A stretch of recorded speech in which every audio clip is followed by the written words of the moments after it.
My name is Sophia, and I'm 29 years old. I work as a school teacher in a quiet little town. Every morning, I wake up early, plan my lessons, and head to school. I teach young kids, and I truly enjoy it. Their energy and innocence brighten my days. I live alone in a small flat not far from the school. My family lives in another city, so I don't see them very often, though I talk to my parents on the phone each weekend.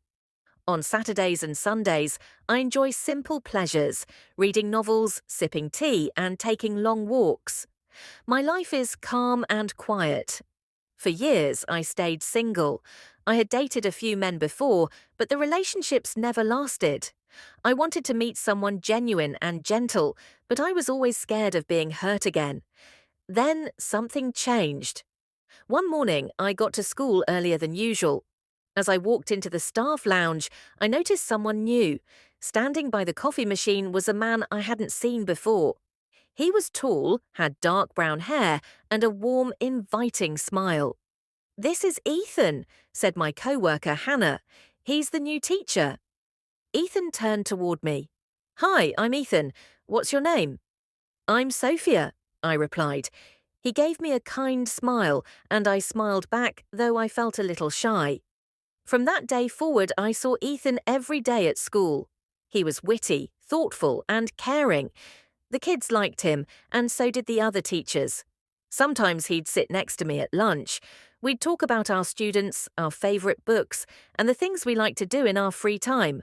I found out he was passionate about painting and music. He asked me about the town, and I told him about a quiet little cafe I loved. One afternoon after school, Ethan came up to me. "Would you like to grab a coffee with me?" he asked. "Me?" I said, surprised. He smiled. "Yes, you." I felt a mix of nerves and happiness. "Sure," I said. That evening, we met at the cafe. The rain was falling gently outside, and the smell of fresh coffee filled the cozy space. We sat near the window, talked for hours, and shared stories about our childhoods, families, and dreams. "One day, I'd like to open an art studio," Ethan said. "I love seeing children learn and grow," I told him. He listened with interest. I felt safe with him. From then on, we began spending more time together. We shared laughs during school breaks, walked together after work, and exchanged small, thoughtful gestures. He'd bring me tea in the morning, and I'd bring him pastries from my favourite bakery. One weekend, he invited me to an art gallery. "An exhibition?" I asked. "Yes," he said. "I think you'll enjoy it." We went the next day. The sun was out and the city felt alive. Inside the gallery were stunning paintings and vintage photos. "Do you like art?" he asked. "Yes," I said. "It calms me." He nodded. "Me too." Later, we strolled through a nearby park, enjoying the sunlight and peaceful atmosphere. We sat on a bench and I felt a wave of hope. Maybe this was something real. But soon, that hope shattered. One day after school, Ethan came to my classroom. "Sophia, can we talk?" he said, looking serious. "Of course," I replied. He looked troubled. "There's something I have to tell you," he said. "I'm in a relationship. Her name is Natalie, and we've been together for 4 years." I froze. "You have a girlfriend?" "Yes," he said quietly, "but I'm not happy with her." I was stunned. "Then why have you been spending time with me?" I asked. "Because being with you makes me feel alive," he said.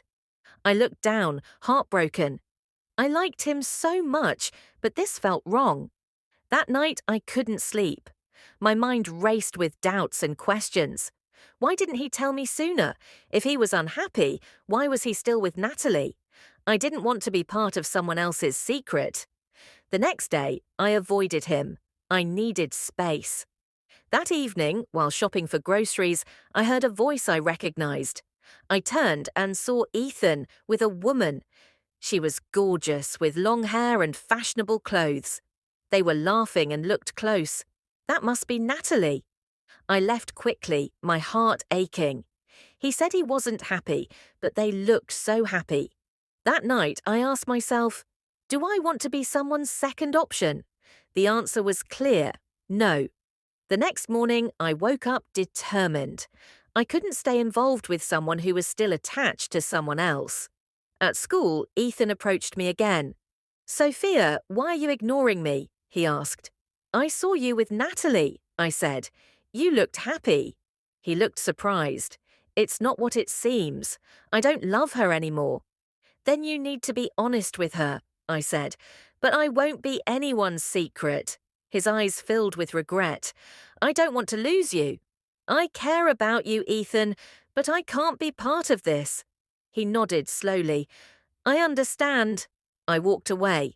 Days passed. I missed him, but I knew I had done the right thing. I focused on teaching, and my students helped keep me grounded. I spent more time with Hannah, who always supported me. One afternoon, I took a walk in the park. The flowers were in full bloom, and kids were laughing in the distance. Then I heard someone call my name. Sophia? I turned. It was Liam, an old college friend I hadn't seen in years. Liam, I said, smiling in surprise. I can't believe it's you, he said. We sat and caught up. He had recently moved back and was working as a physician at the city hospital. After that, we began seeing each other regularly. Coffee dates, long conversations, and peaceful walks. With Liam, I never felt confused. He was open, kind, and calm. One day in a cafe, he looked into my eyes. Sophia, I really enjoy spending time with you, he said. I feel the same, I replied. He smiled, then asked, would you have dinner with me this weekend? I'd love to, I said. Over time, our bond deepened. I felt safe and cared for. One beautiful evening, while walking under the trees in the park, Liam stopped. Sophia, he said, gently taking my hand, we've been together for a year now. I can't imagine my life without you. Will you marry me? Tears filled my eyes. I remembered the heartbreak of the past, but I knew this was something different. Yes, I whispered. Yes, I will. He placed the ring on my finger and hugged me tight. In that moment, I felt something I hadn't in a long time, pure happiness. I had once believed love was full of pain and heartbreak, but I was wrong. The past had taught me lessons, but it didn't define me. Sometimes we must walk away from the wrong person to find the right one, and I knew Liam was the right one.